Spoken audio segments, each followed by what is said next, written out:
Bonjour, ici Message Lumière de la famille Myriam. Alors aujourd'hui, c'est un évangile qu'on connaît bien aussi. Entre autres, dans cet évangile, Jésus entre au temple et il chasse les vendeurs et les acheteurs qui sont dans le temple. Jésus se mit à expulser ceux qui vendaient et ceux qui achetaient dans le temple.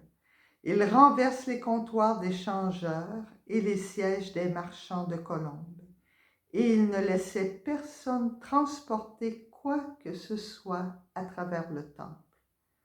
Et la raison, et par la suite, il continue d'enseigner, Jésus continue d'enseigner, et il dit, dans l'Écriture, n'est-il pas dit, « Ma maison sera appelée maison de prière pour toutes les nations. » Or, vous en avez fait une caverne de bandits.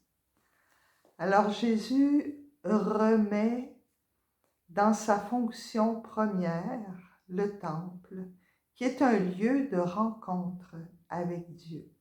Et c'est la même chose pour nos églises aujourd'hui, toutes les chapelles dans lesquelles nous pouvons entrer.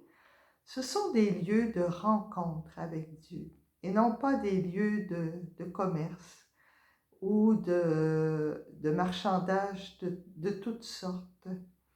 Dieu est Dieu. Dieu veut être le premier servi. Dieu veut prendre la première place dans ma vie parce que c'est cela dont j'ai besoin. Quand Dieu n'a pas la première place dans ma vie, je ne suis pas vraiment heureuse. Alors on peut se questionner aujourd'hui peut-être, est-ce que je fais du commerce parfois avec le bon Dieu? Peut-être que cette question peut te surprendre, mais parfois on entend des réflexions comme « Qu'est-ce que j'ai fait au bon Dieu pour qu'il m'arrive telle épreuve? Pourtant, je fais des pèlerinages, je fais des neuvaines, je suis fidèle à la messe le dimanche, je suis fidèle à ma prière quotidienne. Mais qu'est-ce que j'ai fait au bon Dieu pour avoir telle ou telle épreuve? » On se place à ce moment-là un peu dans une situation de commerçant. Je donne cela au bon Dieu et lui doit me donner aussi ce que j'attends. Est-ce que je fais aussi parfois du commerce avec mes frères et sœurs?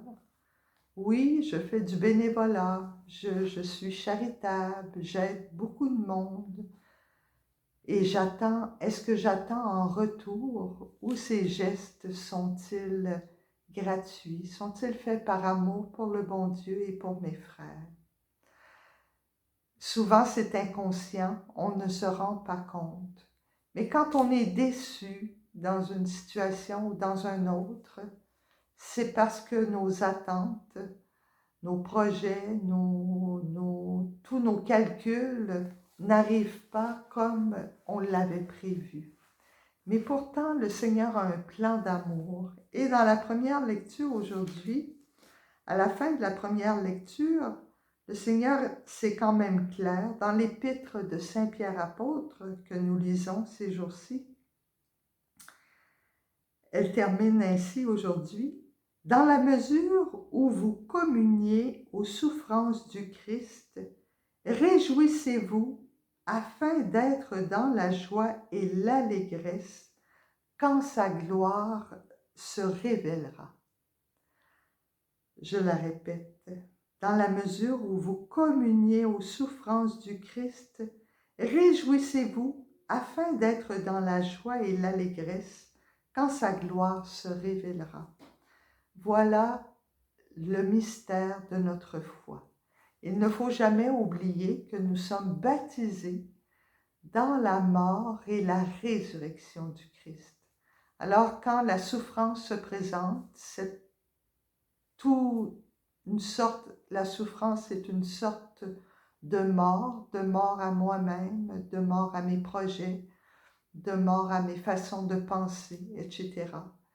quand l'épreuve survient, quand les souffrances sont présentes dans ma vie, le Seigneur me dit, réjouis-toi, parce que quand Dieu va se révéler, tu auras ta résurrection. Baptisé dans la mort et la résurrection du Seigneur. Et on ne peut pas les séparer. Le Seigneur nous a unis à lui par le baptême et il veut nous faire expérimenter sa gloire. Et je ne veux pas terminer sans demander à Saint Paul VI de prier pour nous, pour que nous soyons des saints et des saintes heureux de pouvoir vivre un peu plus dans le Christ, avec lui et pour lui. Paul VI qui a dit à Sœur Jeanne en 1969, « Fille de l'Église », et cela a transformé sa vie, et cela transforme la nôtre encore aujourd'hui. Soyons des fils et des filles de l'Église qui aimons Jésus à la folie et qui voulons tout donner pour que nos frères et sœurs aussi connaissent cette gloire, cet amour de Dieu qui ne finira jamais. Alors je te souhaite une belle journée. Soyons des enfants de lumière et soyons heureux de vivre dans la maison de prière que le Seigneur nous donne dans nos églises, dans nos chapelles, pour le rencontrer. La prière, je te souhaite de le rencontrer intimement aujourd'hui. Au revoir et à demain.